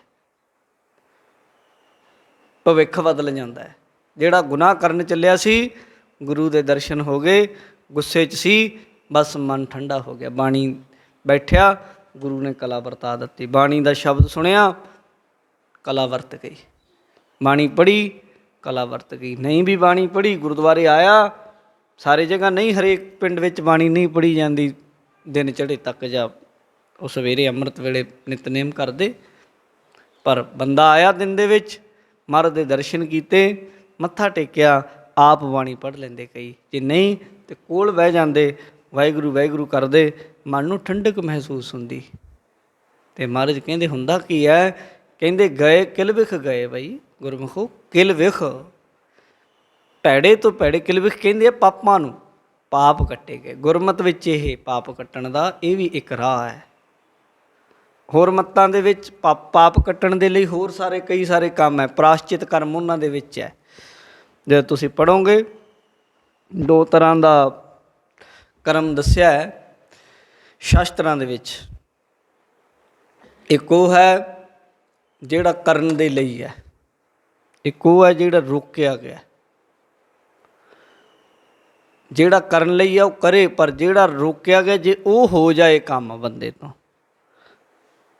ਤੇ ਫਿਰ ਉਹਦੇ ਲਈ ਕੀ ਹੈ? ਪ੍ਰਾਸ਼ਚਿਤ ਕਰਮ ਹੈ। ਪ੍ਰਾਸ਼ਚਿਤ ਕਰਮ ਉਹ ਕਰਕੇ ਫਿਰ ਪਾਪ ਕੱਟਿਆ ਜਾਂਦਾ ਹੈ। ਇਸ ਤਰੀਕੇ ਦੇ ਨਾਲ ਸਾਡੇ ਤੇ ਮਹਾਰਾਜ ਕਹਿੰਦੇ ਜਦੋਂ ਤੁਸੀਂ ਗੁਰੂ ਦੇ ਦਰਸ਼ਨ ਕਰੋਗੇ, ਕਈ ਸਾਰੇ ਪਾਪ ਤੇ ਦਰਸ਼ਨਾਂ ਨਾਲੇ ਚੜ ਜਾਣਗੇ। ਤੇ ਜੇ ਗੁਰੂ ਕਿਰਪਾ ਕਰਦੇ ਔਰ ਹਿਰਦੇ 'ਚ ਬਹੁਤ ਪਿਆਰ ਹੋਵੇ ਤੇ ਦਰਸ਼ਨ ਕਰਕੇ ਸਾਰਾ ਹੀ ਕੰਮ ਦਰਸ਼ਨ ਕੀਤੇ ਹੀ ਨਿਬੜ ਜਾਂਦਾ। ਕਿਉਂ? ਗੁਰਬਾਣੀ 'ਚ ਗੁਰੂ ਅਰਜਨ ਦੇਵ ਜੀ ਪੜ੍ਹਦੇ ਆ ਨਾ ਆਪਾਂ, ਸੁਖਮਨੀ ਸਾਹਿਬ, ਉਹਦੇ ਵਿੱਚ ਕਹਿੰਦੇ ਆ ਸਾਧ ਕੈ ਸੰਗ ਨਹੀਂ ਕਿਛ ਕਾਲ, ਦਰਸ਼ਨ ਭੇਟਤ ਹੋਤ ਨਿਹਾਲ। ਘਾਲਣਾ ਕੀਤੀ ਉਹ ਨਹੀਂ ਕੋਈ ਸਾਧੂ ਦੀ, ਗੁਰੂ ਦੀ ਸੰਗਤ ਦੇ ਨਾਲ।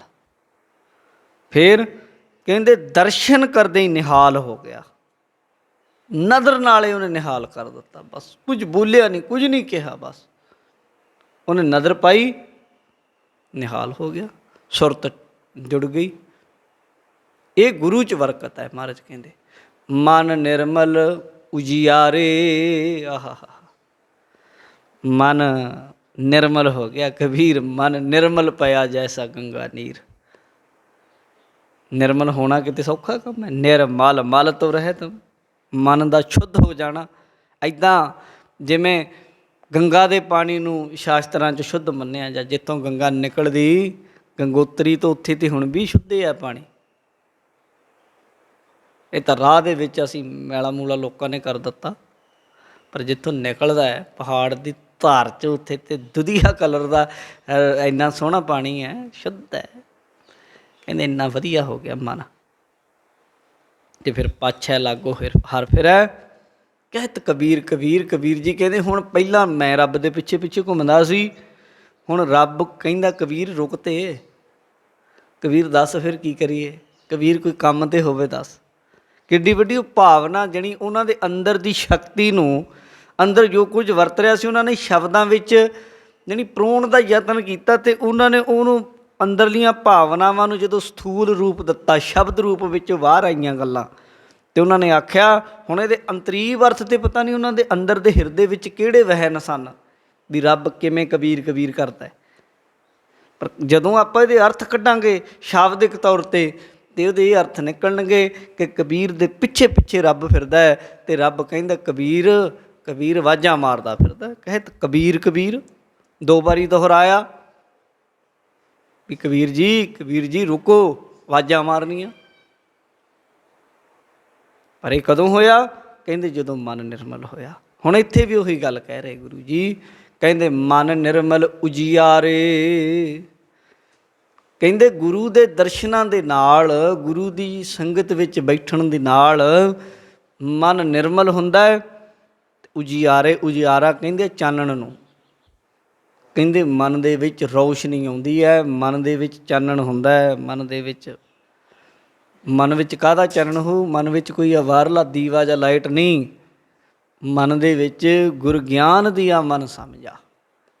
ਗਿਆਨ ਅੰਜਨ ਗੁਰ ਦੀਆ, ਅਗਿਆਨ ਅੰਧੇਰ ਵਿਨਾਸ਼। ਗੁਰੂ ਦੀ ਵਿਚਾਰ, ਗੁਰੂ ਦੀ ਜੋ ਸ਼ਬਦ ਦੀ ਸਮਝ ਹੈ ਜਾਂ ਗੁਰਮਤ ਹੈ ਜਿਹੜੀ, ਉਹੀ ਚਾਨਣਾ ਹੈ। ਗੁਰਮਤ ਜਿਹੜੀ, ਗੁਰਮਤ ਦਾ ਧਾਰਨੀ ਹੋ ਜਾਣਾ ਹੀ ਚਾਨਣਾ ਹੈ। ਇਹ ਸਮਝ ਲਿਓ ਗੱਲ।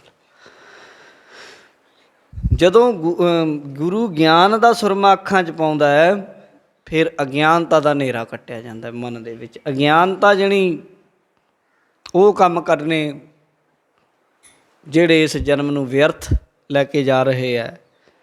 ਕਾਮੇ ਕਰਮ ਕਰਨੇ, ਕਾਮਨਾਵਾਂ ਦੇ ਸਹਿਤ ਕੰਮ ਕਰਨੇ, ਜਾਂ ਇਸ ਤਰ੍ਹਾਂ ਦੇ ਕੰਮ ਕਰਨੇ ਜਿਨ੍ਹਾਂ ਤੋਂ ਰੋਕਿਆ ਗਿਆ ਹੈ। ਉਸ ਹਨੇਰੇ ਵਿੱਚ, ਅਗਿਆਨਤਾ ਵਿੱਚ ਹੋ ਰਹੇ ਪਤਾ ਹੀ ਨਹੀਂ। ਪਰ ਜਦੋਂ ਹੁਣ ਗੁਰੂ ਨੇ ਗਿਆਨ ਦੇ ਦਿੱਤਾ, ਮਨ ਸਮਝ ਗਿਆ, ਹੁਣ ਮਾੜੇ ਪਾਸੇ ਜਾਂਦਾ ਹੀ ਨਹੀਂ, ਮਨ ਵਿੱਚ ਚਾਨਣ ਹੋ ਗਿਆ। ਹੁਣ ਕਿਰਿਆ ਉਹਦੀ ਠੀਕ ਹੋ ਗਈ, ਸ਼ੁੱਧ ਹੋ ਗਈ, ਦਸ਼ਾ ਬਦਲ ਗਈ, ਦਿਸ਼ਾ ਬਦਲ ਗਈ, ਸਭ ਕੁਝ ਹੋ ਗਿਆ। ਬਿਸਮ ਬਿਸਮੈ ਬਿਸਮ ਭਈ। ਗੁਰੂ ਜੀ ਕਹਿੰਦੇ ਹੁਣ ਦੱਸਾਂ ਕੀ? 3 ਵਾਰ ਵਰਤ ਲਿਆ ਸ਼ਬਦ ਬਿਸਮ ਬਿਸਮੈ ਬਿਸਮ ਭਈ। ਬਿਸਮ ਸ਼ਬਦ ਉੱਥੇ ਆਉਂਦਾ ਜਿੱਥੇ ਕਹਿਣ ਨੂੰ ਕੁਝ ਨਾ ਬਚੇ, ਅਸਚਰਜ ਜਿੱਥੇ ਹੋ ਜਾਏ, ਹੈਰਾਨ ਰਹਿ ਜਾਏ ਬਸ ਦੇਖ ਕੇ ਵੀ ਹੈਂ ਇੱਦਾਂ ਕਿੱਦਾਂ, ਆ ਕੀ? ਜਿਵੇਂ ਫਰਜ਼ ਕਰੋ ਸੰਤ ਜਰਨੈਲ ਸਿੰਘ ਹੋਣੀ ਆ ਜਾਣ ਹੁਣ, ਇੱਕਦਮ ਜਿਹੜੀਆਂ ਸਰਕਾਰਾਂ ਪੂਰਾ ਜ਼ੋਰ ਲਾਉਂਦੀਆਂ, ਜਾਂ ਜਿੰਨੇ ਵੀ ਕਹਿੰਦੇ ਸ਼ਹੀਦ ਹੋ ਗਏ, ਆਪਾਂ ਵੀ ਭਾਵੇਂ ਵਿੱਚ ਹੀ ਲਾ ਲਓ, ਇੱਕਦਮ ਸ਼ੌਕ ਜੇ ਨਹੀਂ ਰਹਿ ਜਾਂਗੇ ਵੀ ਹੈਰਾਨ ਵੀ ਇਹ ਕਿਵੇਂ ਹੈ, ਇਹ ਬੈਠੇ ਆ ਗਏ। ਉੱਥੇ ਜਿਹੜੀ ਸ਼ਬਦ ਨਹੀਂ ਕੋਈ, ਉਹ ਹੈਰਾਨੀ ਕੌਣ ਗੱਲ ਹੁੰਦੀ ਹੈ। ਇੱਦਾਂ ਬਿਸਮ ਬਿਸਮੈ ਬਿਸਮ ਭਈ, ਜਿੱਥੇ ਜਾ ਕੇ ਸ਼ਬਦ ਮੁੱਕ ਜਾਣ, ਦਲੀਲਾਂ ਮੁੱਕ ਜਾਣ, ਜਿੱਥੇ ਜਾ ਕੇ ਬੰਦੇ ਦੀਆਂ ਤਰਕਾਂ ਢੇਰੀ ਹੋ ਜਾਣ, ਉਹ ਹੈ ਬਿਸਮ ਅਸਚਰਜ ਅਵਸਥਾ। ਉੱਥੇ ਲੈ ਕੇ ਜਾਂਦਾ ਹੈ ਸ਼ਬਦ ਗੁਰੂ ਦੇ ਸਿੱਖ ਨੂੰ, ਜਿੱਥੇ ਜਾ ਕੇ ਕਬੀਰ ਜੀ ਕਹਿੰਦੇ ਗੁੜ ਖਾ ਲਿਆ ਗੂੰਗੇ ਨੇ, ਉਹਨੂੰ ਪੁੱਛੋ ਸਵਾਦ ਕਿੱਦਾਂ ਦਾ, ਤੇ ਕੀ ਦੱਸੇ ਵਿਚਾਰਾ। ਕਹੇ ਕਬੀਰ ਗੂੰਗੇ ਗੁੜ ਖਾਇਆ, ਪੁੱਛੇ ਤੇ ਕਿਆ ਕਹੀ ਹੈ। ਉਦਾਹਰਨ ਇੱਕ ਹੋਰ ਦਿੰਦੇ, ਅਲੌਤੀ ਕਾ ਜੈਸੇ ਭਇਆ ਬਰੇਡਾ, ਜਿਨ ਪੀਆ ਤਿਨ ਜਾਣਿਆ। ਅਲੌਤੀ ਕਹਿੰਦੇ ਮਿਸ਼ਰੀ ਨੂੰ, ਬਰੇਡਾ ਕਹਿੰਦੇ ਸ਼ਰਬਤ ਨੂੰ। ਕਹਿੰਦੇ ਮਿਸ਼ਰੀ ਦਾ ਸ਼ਰਬਤ ਬਣਾ ਲਿਆ ਵਧੀਆ ਮਿੱਠਾ, ਗਰਮੀ ਦੀ ਰੁੱਤੇ ਬੰਦਾ ਪਿਆਸ ਵਿੱਚ ਮਰਦਾ ਜਾਂਦਾ ਹੈ। ਹੁਣ ਜਦੋਂ ਉਹਨੂੰ ਪਿਲਾ ਦਿਓ ਤੇ ਜੋ ਸਵਾਦ ਉਹਨੂੰ ਆਇਆ ਉਹੀ ਜਾਣਦਾ। ਹੁਣ ਦੂਜਿਆਂ ਨੂੰ ਥੋੜ੍ਹਾ ਪਤਾ ਹੈ। ਉਹ ਸੋਹਣ ਸਿੰਘ ਸ਼ੀਤਲ ਹੋਣਾ ਦੀ ਇੱਕ ਬੜੀ ਪਿਆਰੀ ਜਿਹੀ ਪੁਸਤਕ ਸੀ, ਤੂਤਾਂ ਵਾਲਾ ਖੂਹ, ਉਹ ਮੈਂ ਪੜ੍ਹ ਰਿਹਾ ਸੀ। ਉਹਦੇ ਵਿੱਚ ਉਹਨਾਂ ਇੱਕ ਪਿਆਸ ਵਿੱਚ ਮਰਦਿਆਂ ਕਿਤੇ ਪਾਣੀ ਪੀਤਾ ਇੱਕ ਬੰਦੇ ਦਾ, ਉਹਦੇ ਵਿੱਚ ਪਾਤਰ ਦਾ ਆਉਂਦਾ ਜ਼ਿਕਰ। ਉਹ ਪਾਣੀ ਪੀ ਕੇ ਇੰਨਾ ਪ੍ਰਸੰਨ ਹੋਇਆ ਵੀ ਜੇ 2 ਮਿੰਟ ਹੋਰ ਨਾ ਮਿਲਦਾ, ਹੋ ਸਕਦਾ ਖੌਰੇ ਮਰੇ ਜਾਂਦਾ। ਉਹ ਰਸ ਜਿਸ ਬੰਦੇ ਨੂੰ, ਪਿਆਸੇ ਨੂੰ ਪਾਣੀ ਮਿਲਦਾ, ਉਹੀ ਜਾਣਦਾ। ਅਤੇ ਮਹਾਰਾਜ ਕਹਿੰਦੇ ਬਿਸਮ ਬਿਸਮੈ ਬਿਸਮ ਭਈ। ਹੁਣ ਅਸਚਰਜ ਅਸਚਰਜ ਅਸਚਰਜ ਹੋ ਗਈ, ਮਨ ਕਰਕੇ, ਬੁੱਧ ਕਰਕੇ, ਸਰੀਰ ਕਰਕੇ।